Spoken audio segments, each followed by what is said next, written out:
Hi guys, welcome to Code Decode. So today we're going to start with a series which is Spring Security interview questions. This is a very important series because if you have written Spring Boot in your resume, then for sure interview will ask you about how did you implement Spring Security in your Spring Boot application.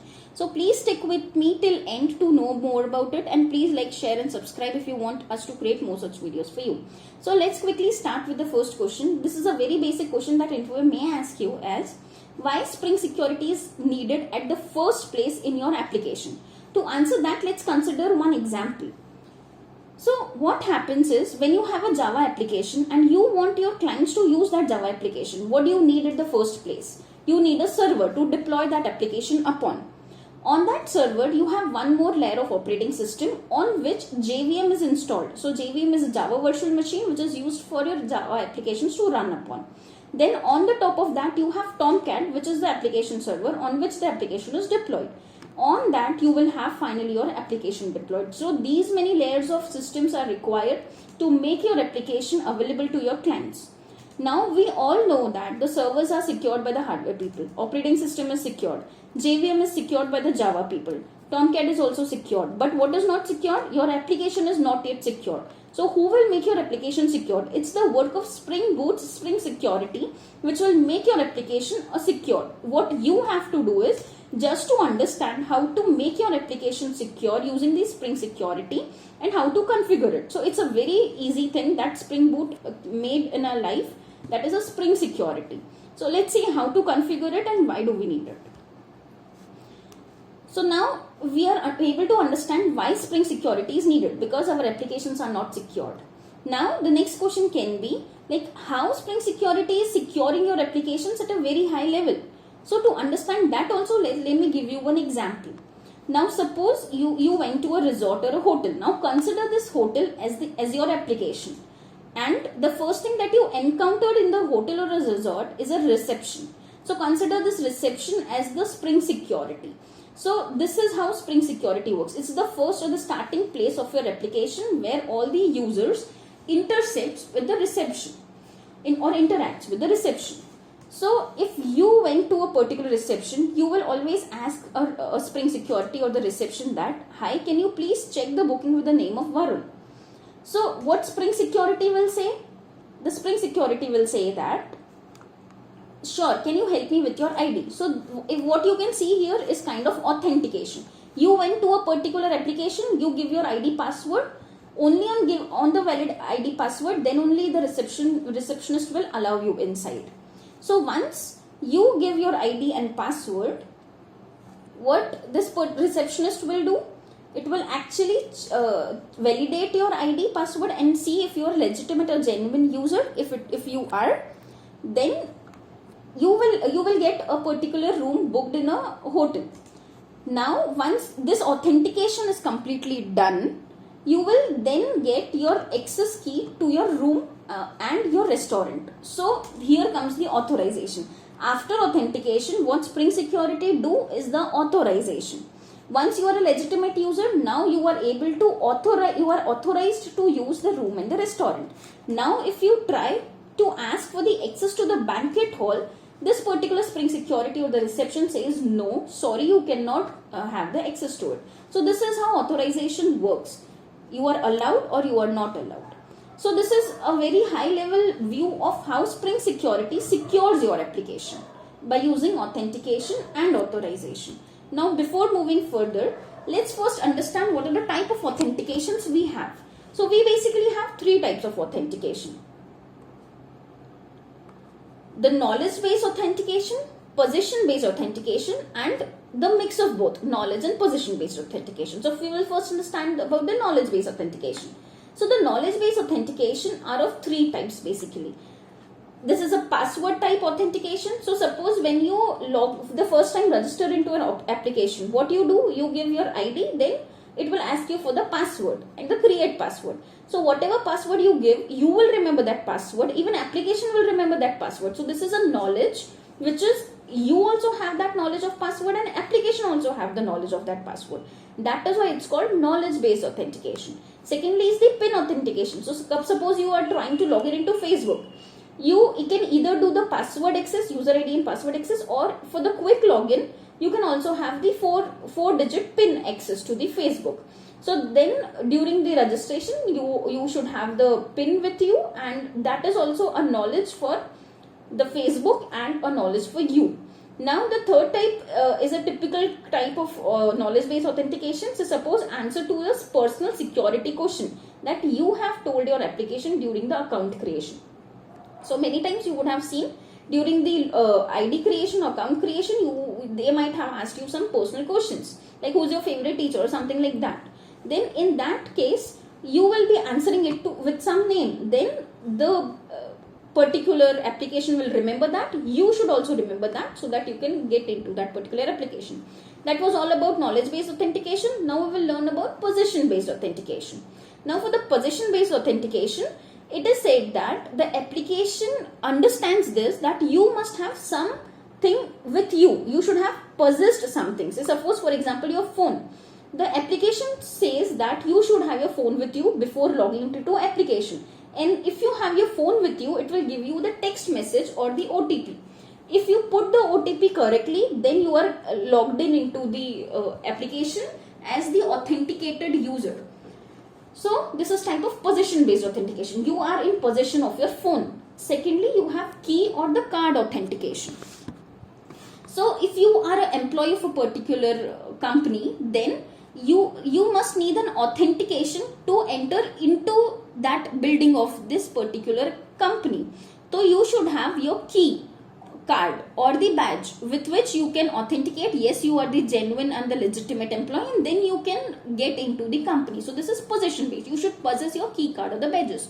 The last or not the least is the access tokens. So if you might have seen in the MNCs, if you are using GitHub, customized GitHub for a MNC company, they will give you access tokens. So before entering anything into the GitHub or before committing or pushing anything into GitHub, they will expect you to enter the access token. If you are the authentic person having the proper access token, then only you are able to push or update anything in the GitHub, because their codes are very sensitive. So this was possession based authentication. Now the last thing is the mix and match of both. So few applications like VDIs and AWS systems expect you to have both a knowledge based authentication and then position based authentication. So what they will expect you is give your ID, give your password, and give the PIN or the Okta token or something or some code which is a text code. So when it's both or the mixture of that is a highly secured application. Then you use the multi-factor authentication, which is the combination of both knowledge and position based authentication. So these are the three types of authentication that a typical application can do. Now let's quickly move to the core concepts of Spring Security. So this is a very important question of Spring Security interview, which is the key concepts of Spring Security. You should always know this. So I have already told you about two, right? The authentication and authorization. So what is authentication? It tells who you are. Remember, we have given an ID to the receptionist or the Spring Security. That is authentication. This is a process of identifying the person trying to access the application. It is a process which you identify whether the person is legitimate or not who is trying to access your application. The second is authorization. Remember, we have asked, can I use the banquet hall of the resort? She had said no. That means the process of identifying if the person is allowed to do an operation or not is authorization. The third is the principal. Principal is nothing but a person that you have identified through authentication process. So remember the first process where we have given an ID. Once the receptionist has validated, yes, you are authentic user, then you become a principal. And it is also called a currently logged in user that we store in the session object. So remember, this is very important. Who is a principal? The one who is authenticated becomes the principal. If you are not authenticated, you are not a principal. Now what is the fourth thing, which is granted authority? Granted authorities are nothing but a group or the bunch of permissions that are allowed for a user. So that is called as a granted authority. I am granted an authority of update and read. I am granted an authority of delete also. So group of permissions that are allowed for a user is granted authority.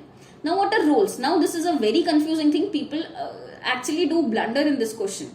So when the person asks you what is role, you should just answer it. It's a group of authorities that are assigned to a particular user. For example, Role underscore user is a type of role, and what are its authorities? Login and search. So when there's a combination of two authority, login and search, it becomes a role which is user. Now if you have four type of authorities, login, search, create and update an employee, then all these four together becomes a role called admin. So do you understand what is a role? A role is nothing but a group of authorities is a role. Suppose a group of authorities login and search, the only role you have is user. But if you have all the four, login, search, create and update, then you have a role of admin. So if that is clear, let me quickly move ahead to help you create a particular Spring Security application. So if you are given a CRUD or a simple Spring Boot application, how will you implement Spring Security in that? So the very first thing to do that is, you should just add this starter dependency in POM. So rather making you understand this first, let me give you a practical example first. So if you would have remembered in the last code, what we have done was, we had this particular application, that is a Spring application where we had a CRUD. So if you would have remembered how CRUD looked for us, it was a add employee, it was get all employees, retrieve one employee, delete employee, or update employee. This was a simple application that we have used, but with what? With an advice. What was the advice? This is a global exception handling. If you remember this, you can understand this is a simple Spring Boot application which is not secured. How can I make sure it is not secured? Because if I try to run it, it's a Spring Boot application. Okay, it says it is started. If it is started, I can say that I have a controller which gets all the employees with /all. So let me quickly go to localhost 8080/code/all. You can see I can access everything. The ID is 1 and name is code updated. So if you have a very sensitive data and you have something like this exposed, anyone can actually hit this URL and get all your data. This is something what happened usually in the Facebooks and Domino's, right? Your code is completely exposed. Your URLs are completely exposed if you are not secured enough. So what to do in that particular case? In that particular case, you should use Spring Security at a very basic level. Those applications that we have talked about, Facebook and Domino's, they have a very high-end security. But our application doesn't have any. So let's see how to do that. The very first thing that you should do is, the only step that you should implement in your application to make it Spring secured application is adding this dependency to POM, and that is it. Yes, you have heard it right. Just this, adding this particular thing in your pom.xml will make your application secured. What will this do? I'm removing this version because we already have version 2.4.3 available here. So what does this particular Spring Boot starter dependency do? This particular dependency is enough to make your resort occupied with a receptionist. So this is the receptionist for us. What it will do, it will intercept all your requests and will do authentication and authorization. Now let me tell you how it do that. So let me just close this. Just before removing this, can you see there is nothing called as password here? Remember, if you can actually come back to this point also and see there is no password here. Now I'm removing this. Okay, now I have my Spring Boot starter security dependency available. Now what I'm going to do, I'm going to go here. Now I'm going to run my application. Now if you observe the console quickly, you can see that there is a generated security password here. Now I'm going to copy this particular password for you. I'll tell you why. Now this is running. Initially when I just hit this, I used to get all my names of the ID and names here, all the employees here at one place. Now if I try to do this, it actually asks me to first log in. Now you will ask me, like, how does this particular form came into picture? So before answering to that, understand that Spring Security does it all for you. And how does Spring Security does it all for you? Spring Security does it all. using the Spring Boot starter dependency. So what is this Spring Boot starter security dependency all about? It is nothing but a way to make sure that you have all the dependencies available in this starter package. So Spring Boot starter security is nothing but a starter package given by Spring to you to have all the security related dependencies, jars and classes, everything in one place, so that you do not have to add them separately. If this would not have been a Maven project, and if you would have everything in class path, you do not have the efficiency to use this 2 line of code and implement the Spring security at once in your code. You must have to go into the starter package, list all the security classes and jars that you need and add them explicitly in the class path of this project. But Spring security makes our life easy by adding this. Now after adding this, the first thing that you can see is just by adding, I've done nothing. If you would have seen, I've done nothing but just added this. I can see a login form here. And what suppose I do code decode and I do XYZ. So it does nothing but it says bread credential. So it not only actually makes your life easy by you giving you a login ID password, but also do the validations for you. So what it does is it checks what username I filled, what password I filled. It checks to a particular data store. We don't know right now what it is, but I'll tell you ahead of the session what it is all about. But by default, Spring security not only creates this page for you, but also creates a username password. So by default, your username will be user and password will be the one generated in the console. I've already told you, please notice this very carefully. So if you would have seen, there's a password generated already for you, and these are generated in the logs. So only those people who have access to the server logs, only those people will be able to access this password. So this is why it's not only secure, but it is secure at a level that only the people having the log access to servers will be able to see the password here. Now if I give the password here and if I try to sign in, and it says, see, I don't want to update my password. It says I'm able to log in here. So this is all my employees which are available here, one, and the code decode. If I had multiple, I would have accessed all. So this is how Spring security adds nothing else but 2 important things at your application. The first is the login page, the user ID password. You do not have to create with HTML, CSS or everything. Spring Boot does it for you. And secondly, it also does the validations for you. So this is what we have seen.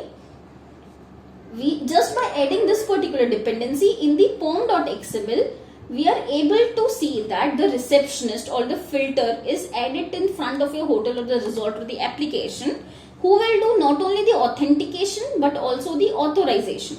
You will see how it will do authorization in next few minutes, but this is how it does. Now for the validations also it will do, and because this is your receptionist is in place and it asks for authentication, hence validation is also in place.